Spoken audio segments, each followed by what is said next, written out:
Hello and welcome to the second part of today's lecture. I'm going to look specifically at the concept of neo-endogenous development. So, it's better to explain what neo-endogenous development is.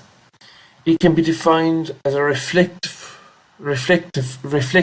approach, which is locally driven but enabled and often implemented by stakeholders with external origins.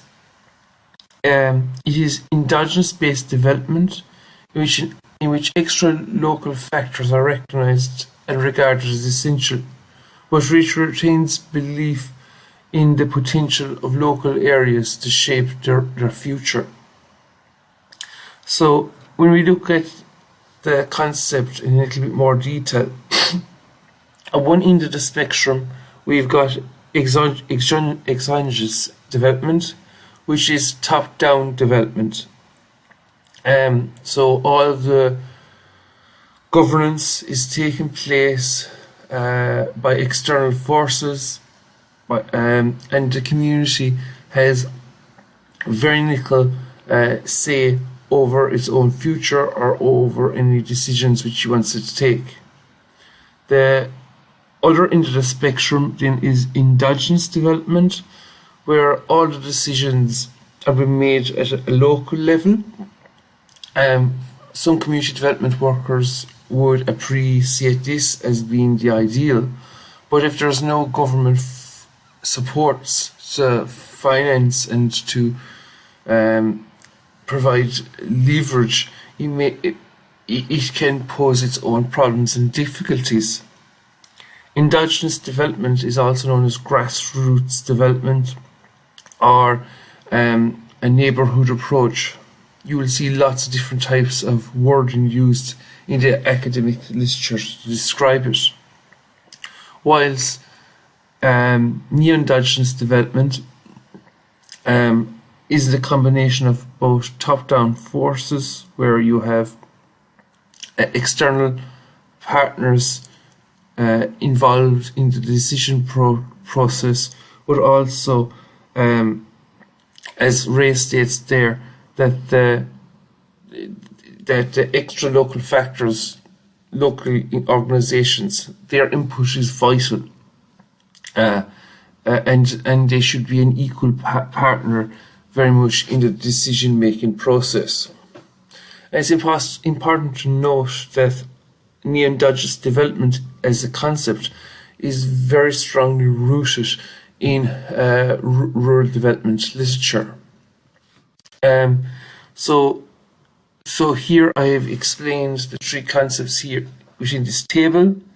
So you have first of all got exogenous development, where you're working at economies of scale and concentration, whilst the endogenous development, you're harnessing local resources for sustainable development, whilst the definition for neo-endogenous development put forward here is maximizing the value of local resources and competitiveness based on local assets.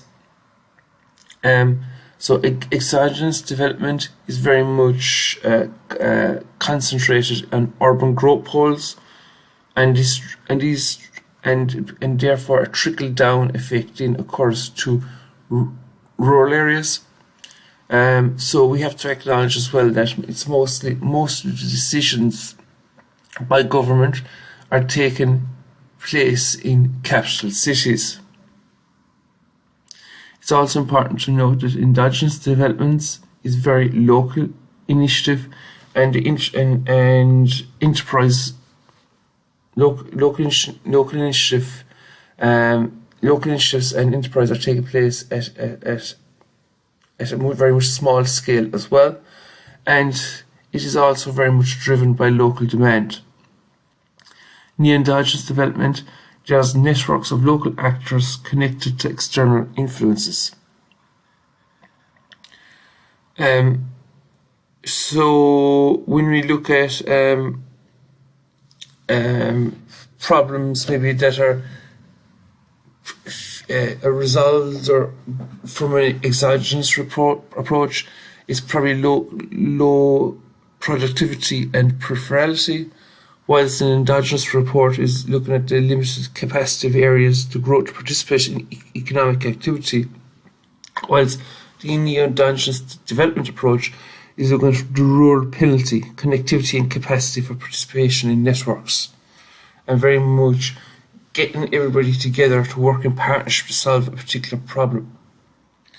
And the focus of rural development on an exogenous development approach, the top-down approach, very much linked to agricultural modernisation, whilst endogenous development is looking at capacity building, skills, institutions, infrastructure, overcoming exclusion, and also it's very centered around local empowerment as well.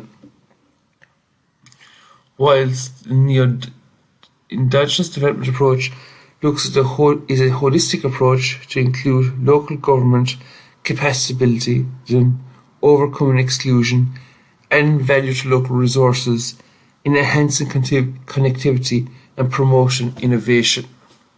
And we would see from a developmental approach that the neo-endogenous is the most ideal because it takes the best components, parts of both exogenous development and endogenous development.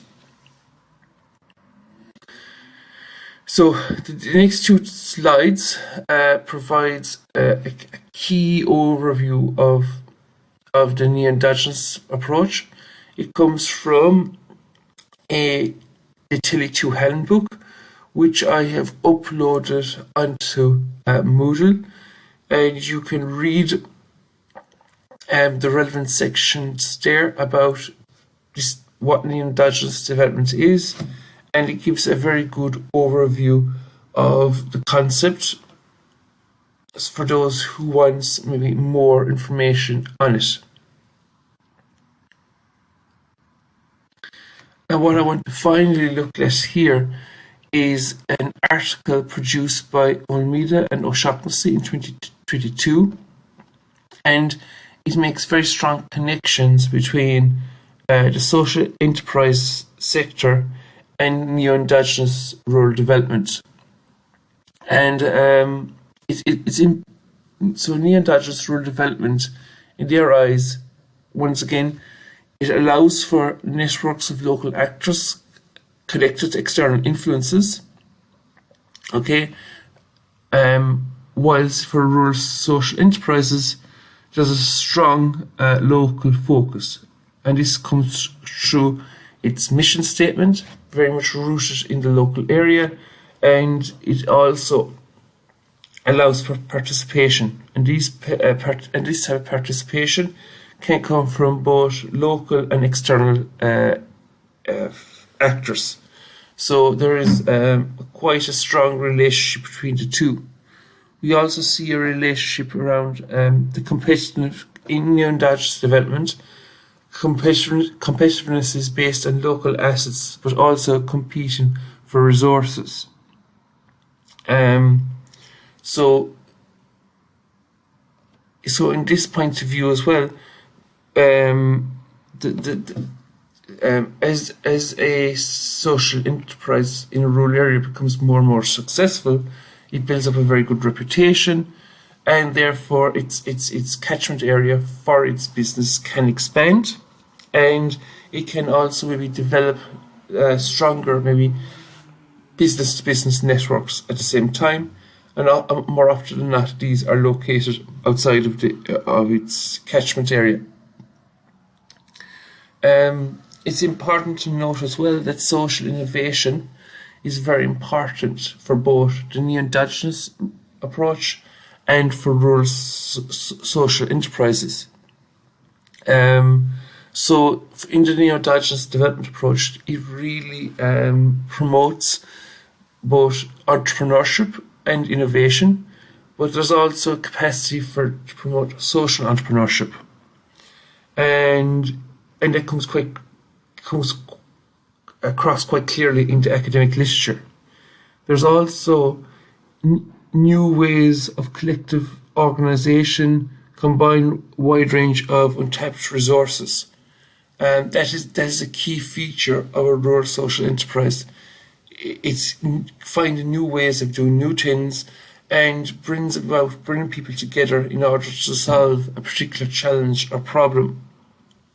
And it's looking at the latent assets which are available within the community.